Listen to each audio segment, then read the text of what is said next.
Baiklah, Assalamualaikum warahmatullahi wabarakatuh. Perkenalkan, nama saya Ate Bestara dari kelas 1A D4 Prodi Teknik Telekomunikasi jurusan Elektro Politeknik Negeri Padang. Pada kesempatan kali ini saya akan mempresentasikan materi pendidikan Pancasila yang telah dibimbing oleh Bu Putri Gemalasari. Nah, tanpa memperpanjang basa-basi lagi, langsung saja kita masuk kepada penjelasannya.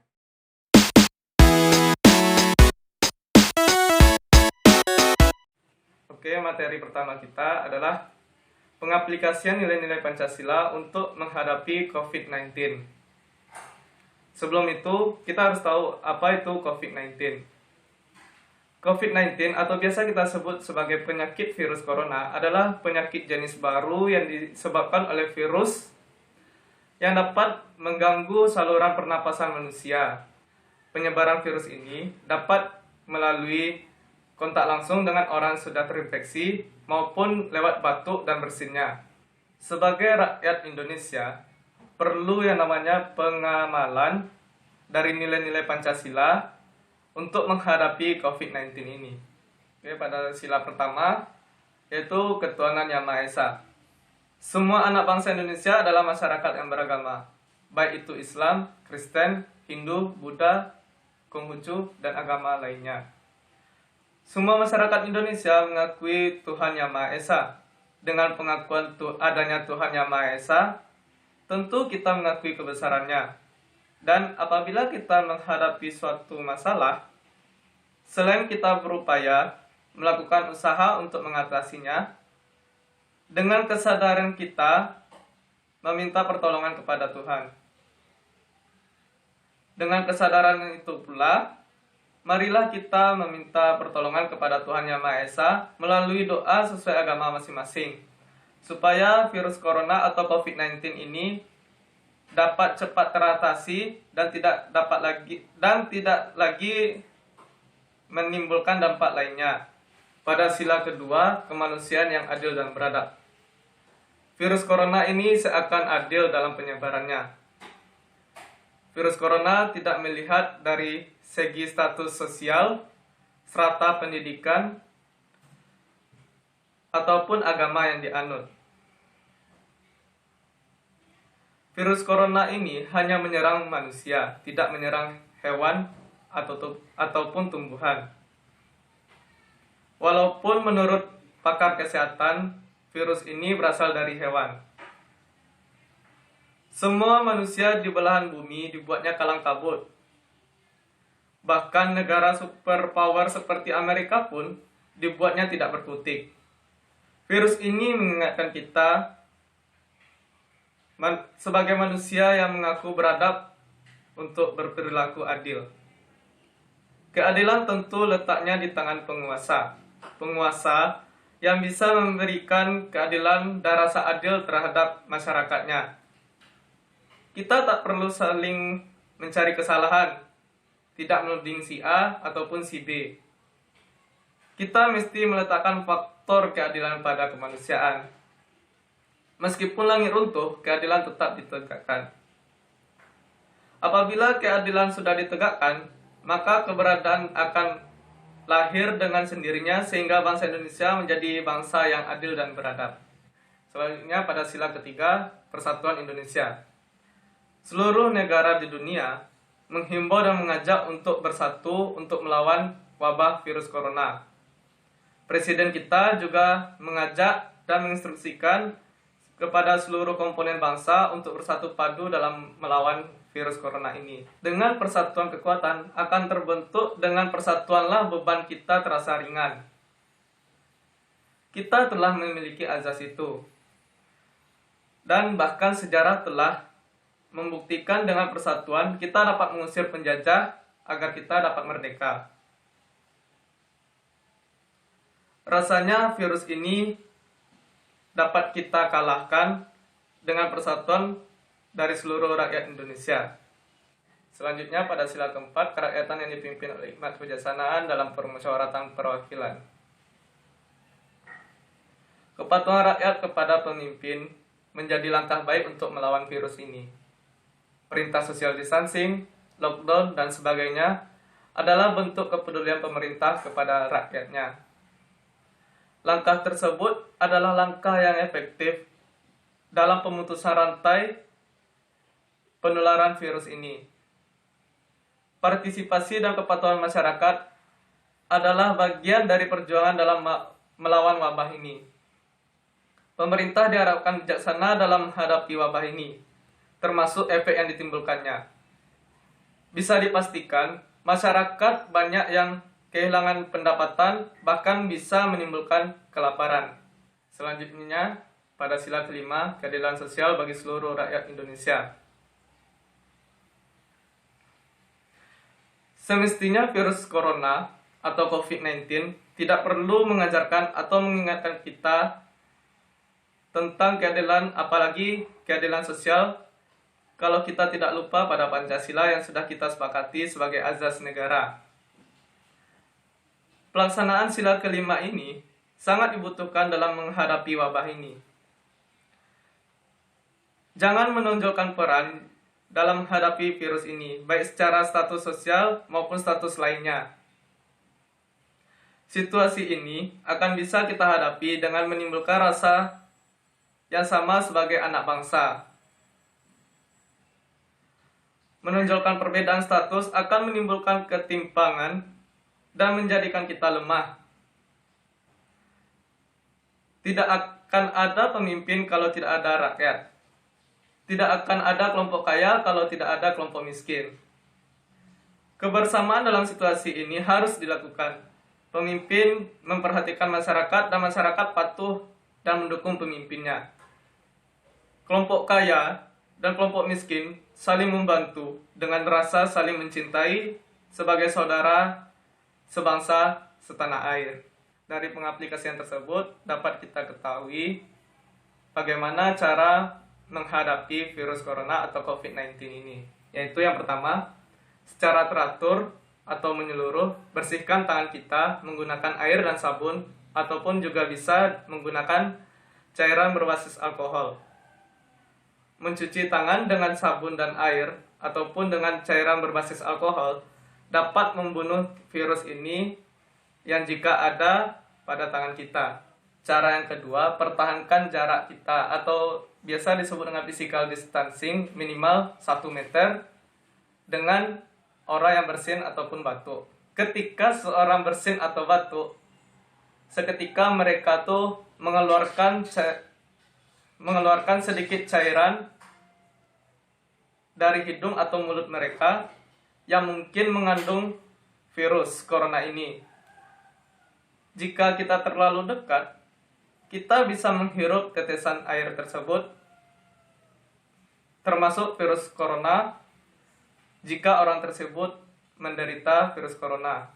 Cara ketiga yaitu hindari menyentuh mata, hidung, dan mulut. Tangan menyentuh banyak permukaan, dan virus dapat menempel. Setelah terkontaminasi, tangan dapat memindahkan virus ke mata, hidung, ataupun mulut. Dari sana, virus dapat masuk ke tubuh kita dan membuat kita itu menjadi sakit. Cara keempat, pastikan kita dan orang-orang sekitar kita menjaga kebersihan pernapasan. Maksudnya di sini menutupi mulut dan hidung dengan siku atau anggota badan yang tertekuk saat kita bersin. Kemudian segera buang tisu bekas yang digunakan untuk menutupi bersin atau batuk. Tetesan yang keluar saat kita bersin atau batuk menyebabkan virus. Dengan mengikuti saran ini, kita melindungi orang-orang sekitar kita dari virus. Cara kelima yaitu tetap berada di rumah jika kita merasa tidak sehat. Jika kita mengalami demam, batuk, dan kesulitan dalam bernapas, cari bantuan medis dan hubungi mereka terlebih dahulu. Ikuti arahan otoritas kesehatan setempat kita. Otoritas nasional dan lokal memiliki informasi terbaru tentang situasi daerah kita. Menelpon terlebih dahulu akan memungkinkan penyedia layanan kesehatan mengarahkan kita ke fasilitas kesehatan yang tepat. Ini juga melindungi kita dan membantu mencegah virus dan infeksi lainnya.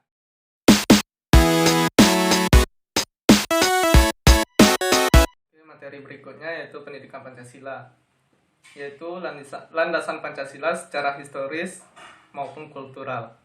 Yang pertama, landasan historis. Prinsip hidup bangsa Indonesia yaitu memandang hidup sebagai kebaikan berlandaskan ketuhanan, kemanusiaan, persatuan, permusyawaratan, dan keadilan. Prinsip ini terjalin rapi dalam teori dan praktik kehidupan bangsa dan bernegara.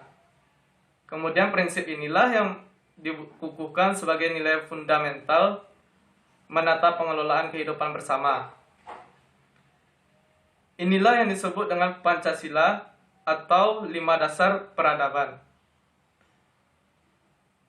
Peradaban hidup mati, peradaban maju dan terhormat, peradaban unggul dan diteladani, peradaban dan sejahtera, peradaban bahagia dan terlindungi, peradaban tinggi dan disegani, peradaban kebenaran dan keadilan, atau semua peradaban konstruktif lainnya. Yang kedua, landasan kultural. Manusia pertama yang turun di bumi adalah manusia beragama. Agama melekat dan tidak bisa dipisahkan dengan manusia.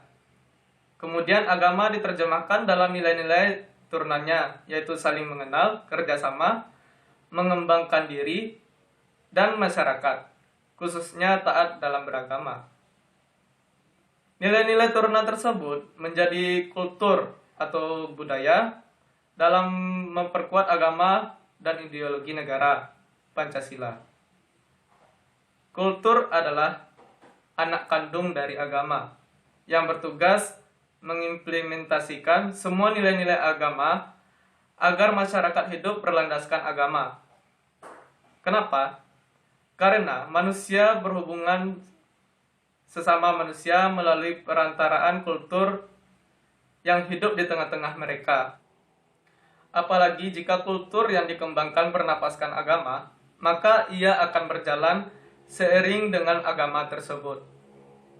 Kultur dan agama seharusnya menjadi paket yang dibungkus negara sebagai sumber kebaikan dan kebenaran.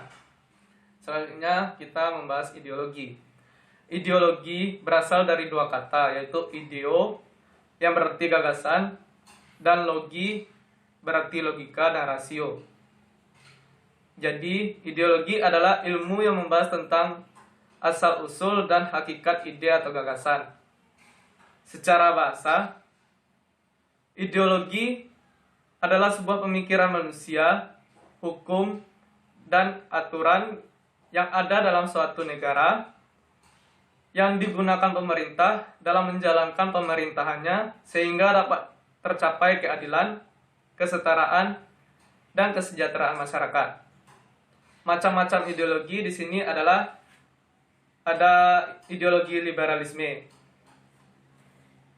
Kata liberal berasal dari bahasa Latin yaitu liber yang berarti bebas atau bukan budak. Dengan berkembangnya zaman, kata liberal dalam kehidupan sehari-hari dapat diartikan berpikiran terbuka, murah hati, atau bebas dari pengekangan dan prasangka. Ideologi liberal atau liberalisme merupakan salah satu jenis paham atau ideologi yang menjunjung kebebasan dan mengakui hak-hak individual baik dalam bidang politik, agama, sosial, ekonomi, maupun kebudayaan yang dilindungi oleh campur tangan negara serta badan-badan yang lain.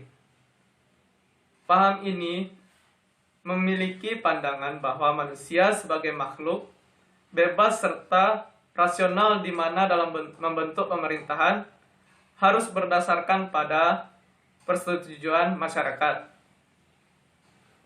Orang-orang yang menganut ideologi ini disebut liberalis. Contoh negara-negara yang menganut paham liberalisme ini antara lain Amerika Serikat, Australia, Jerman, Inggris, Prancis, dan Jepang. Pada ideologi liberalisme memiliki kelebihan dan kekurangannya. Kelebihannya yaitu yang pertama, mendorong masyarakat untuk terus berkembang dan berkreativitas sebab tidak ada batasan antar individu. Yang kedua, sikap manusia memiliki hak yang sama, baik dalam bidang sosial, politik, ekonomi, agama, maupun budaya. Yang ketiga, adanya persaingan antar individu sehingga individu tersebut dapat berkembang dengan baik dan dapat menghasilkan produk-produk yang berkualitas tinggi. Yang keempat, tidak adanya paksaan dalam memilih atau mengikuti partai yang ada di negara tersebut. Yang kelima, dalam bidang ekonomi yang sangat maju, karena di negara yang menganut ideologi liberalisme ini mengedepankan untuk mencari sebuah keuntungan. Kekurangan dari liberalisme ini, yang pertama, seorang individu yang memiliki modal yang lebih banyak cenderung menguasai negara. Maka dari itu, akan berakibat adanya kesenjangan antara yang miskin dan yang kaya. Dalam arti lain, yang kaya semakin kaya dan miskin semakin miskin. Yang kedua, memunculkan adanya kelompok masyarakat yang menganggap dirinya lebih tinggi dari kelompok lainnya. Yang ketiga, adanya pers yang dilakukan oleh pihak-pihak swasta yang menyebabkan pemerintah sulit untuk melakukan pembatasan dan pengontrolan, di mana pers sebagai media massa dan media komunikasi yang sangat efektif untuk mendukung misi dan kepentingan mereka. Ciri-ciri liberalisme, yang pertama, adanya beberapa kewajiban dan hak yang bersifat mutlak dan tidak bisa dilanggar oleh kekuasaan apapun. Yang kedua, anggota masyarakat memiliki kebebasan intelektual yang meliputi kebebasan berbicara, beragama, dan kebebasan pers. Yang ketiga, pemerintah hanya dapat mengatur sebagian kehidupan masyarakat, sehingga masyarakat dapat belajar banyak membuat keputusan dalam kehidupan masing-masing. Yang keempat, kekuasaan dari seseorang terhadap orang lain merupakan hal buruk, sehingga dalam paham ini tidak boleh adanya perbudakan. Yang kelima, negara dikatakan sejahtera apabila masyarakat atau sebagian besar masyarakatnya merasa bahagia. Selanjutnya yaitu ideologi komunisme. Komunisme adalah ideologi yang berkenaan dengan filosofi, politik, sosial, dan ekonomi yang tujuan utamanya terciptanya masyarakat komunis dengan aturan sosial ekonomi berdasarkan kepemilikan bersama alat produksi dan tidak adanya kelas sosial, uang, dan negara. Komunis adalah sebutan untuk orang yang menganut paham atau ideologi komunisme. Adapun ciri-ciri dari ideologi komunisme itu, yang pertama, bersifat ateis, sehingga mereka akan berperilaku berdasarkan logika dan tidak mempercayai keberadaan Tuhan dan agama hanya dianggap mempengaruhi, sehingga akan ditolak oleh para komunis. Yang kedua, semua hal milik rakyat adalah kekuasaan pemerintah, sehingga dapat dikatakan bahwa pemerintah adalah pemegang kekuasaan tertinggi dalam ideologi komunisme. Yang ketiga, komunisme tidak akan melihat seorang manusia itu adalah individu, tetapi hanya dipandang sebagai masyarakat dalam jumlah banyak atau majemuk. Sehingga tidak juga dianggap berbagai usaha individu untuk membuat kedudukannya lebih unggul di kalangan masyarakat lainnya. Yang keempat, hanya ada satu partai dalam sistem politiknya, yaitu Partai Komunis, sehingga tidak ada pilihan lain selain mengikuti partai tersebut. Selanjutnya, komunis akan beranggapan bahwa revolusi harus dilakukan terus-menerus sehingga mereka dapat menguasai dunia. Yang terakhir, cara mereka untuk menyebarkan paham komunisme adalah dengan menghilangkan paham kapitalis dengan cara revolusi.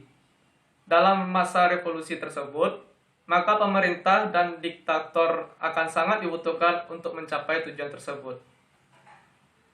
Ada pula kelebihan dan kekurangan dari ideologi komunisme ini, yaitu kelebihannya yang pertama, lebih mudah dalam mengendalikan pengangguran, inflasi, serta keburukan ekonomi yang dikarenakan pemerintah memiliki kekuasaan serta memegang penuh berbagai hal yang ada di dalam sebuah negara. Yang kedua, kelebihannya, semua orang akan dianggap sama, sehingga tidak ada yang merasa lebih unggul atau lebih rendah. Kembali lagi pada prinsip bahwa pemerintah yang memegang kekuasaan negara, memegang kekuasaan secara utuh bagi setiap individu di dalam masyarakat tersebut.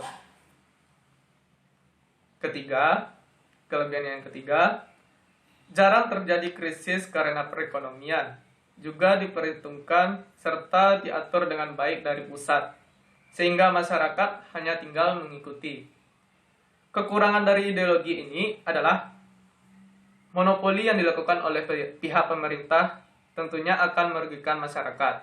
Yang kedua, HAM tidak lagi dihargai dan masyarakat banyak tertindas karena hal itu.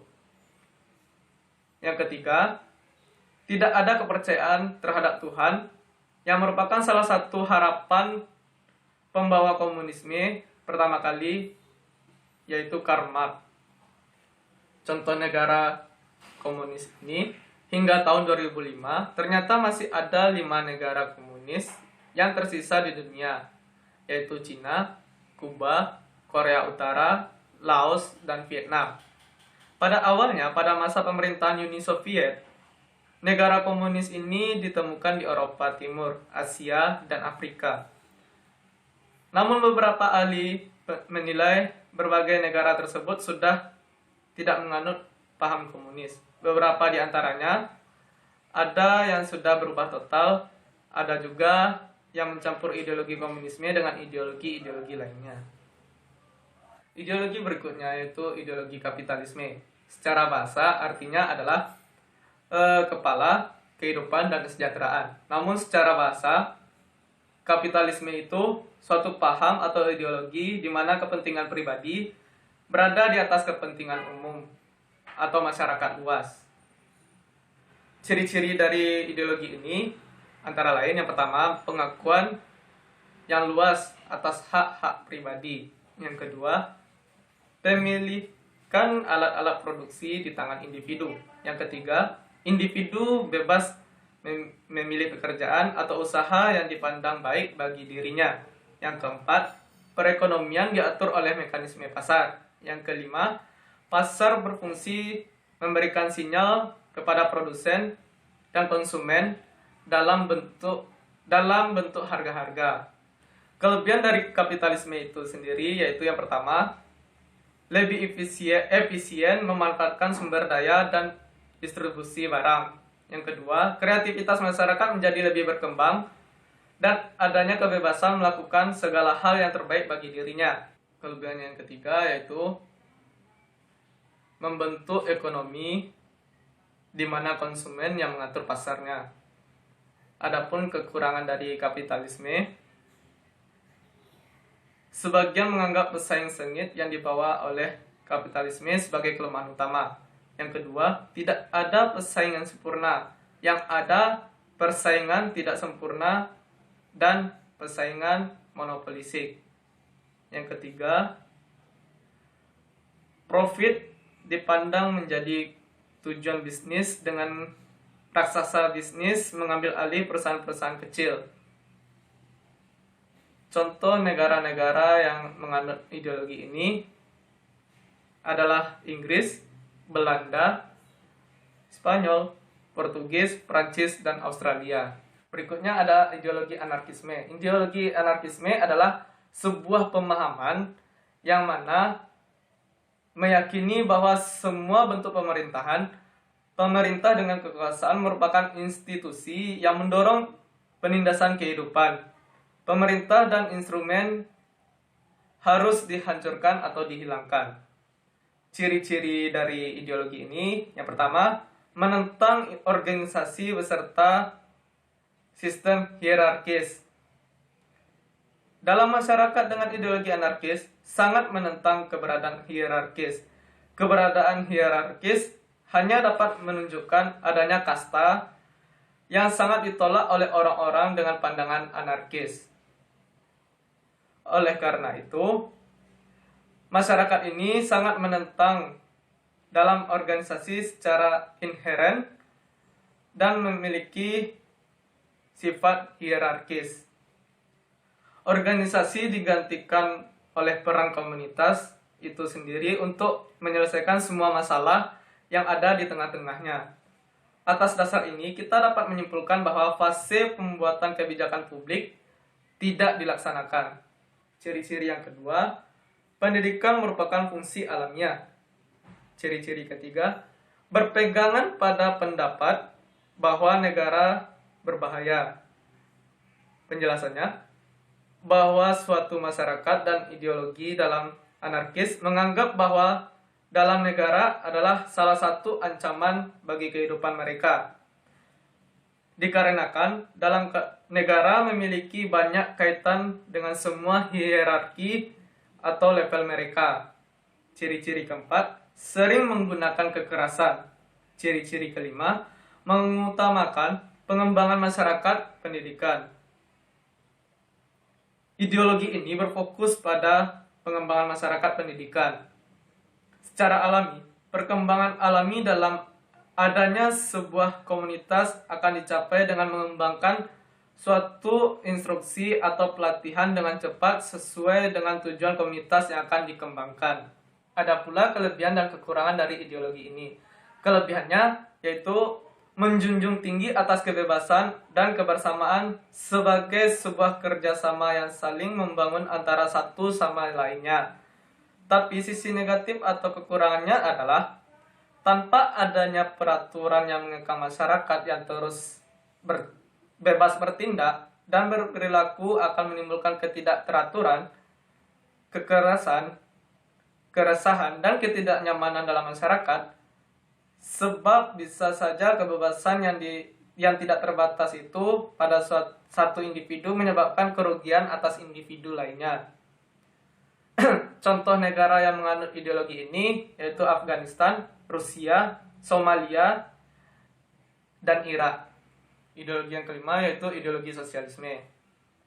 Ideologi sosialisme merupakan paham yang terbentuk dengan tujuan untuk mensejahterakan masyarakat secara luas dan merata, dan membatasi milik perseorangan.